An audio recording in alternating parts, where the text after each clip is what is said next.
Professeur Christophe Schmitt, bonjour. Bonjour. Vous êtes responsable du pôle entrepreneuriat étudiant Lorrain, professeur de sciences de gestion et de management à l'IAE de Metz, à l'Université de Lorraine. La thématique du colloque, de cette 11e édition du colloque Aramos, a notamment été portée sur les questions d'entrepreneuriat, d'intrapreneuriat dans les organisations sanitaires et sociales. Vous l'avez dit, il n'y a pas de projet seul. On ne peut pas effectuer un processus entrepreneurial seul de manière isolée, et donc la dimension collective est essentielle. Comment on appréhende cette question des coopérations, et notamment dans le champ sanitaire et social? Il y a trois niveaux sur tout type de projet, qu'il soit dans le domaine sanitaire et social ou dans d'autres domaines.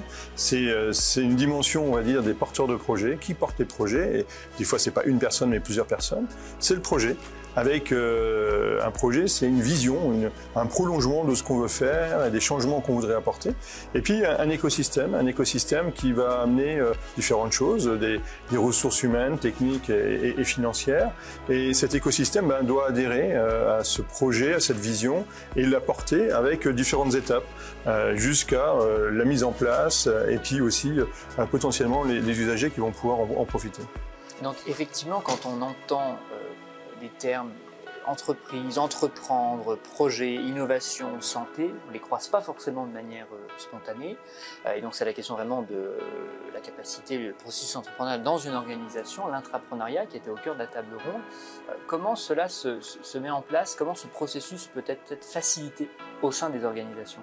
Alors, il sera facilité à partir du moment où déjà on sort de la logique entrepreneuriat égale création d'entreprise.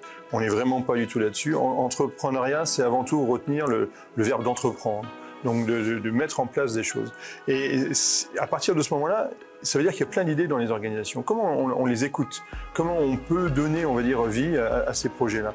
Et par expérience, c'est qu'on voit, quel que soit l'endroit, si on donne la possibilité, si on a un espace pour pouvoir faire ça, on peut déjà, on va dire, avancer. Et il y a deux niveaux lorsqu'on parle d'entrepreneuriat, il y a l'état gazeux et l'état de cristallisation. Donc souvent on voit l'état de cristallisation, c'est-à-dire voilà, j'ai les financements, je développe le projet, ainsi de suite.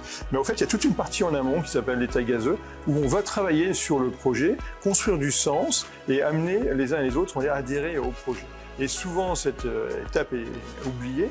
Et je pense que lorsqu'on travaille, même dans le domaine de la santé, si on veut avancer sur les projets, il faut absolument travailler sur cet état gazeux. Donc, deux étapes, macro-étapes, on va dire, pour pouvoir avancer.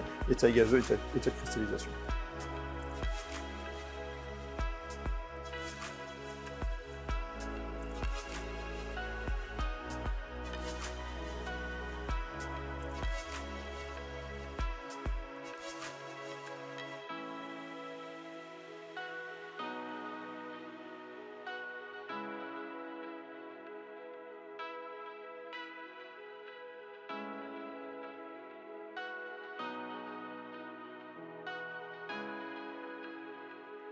Oui et non.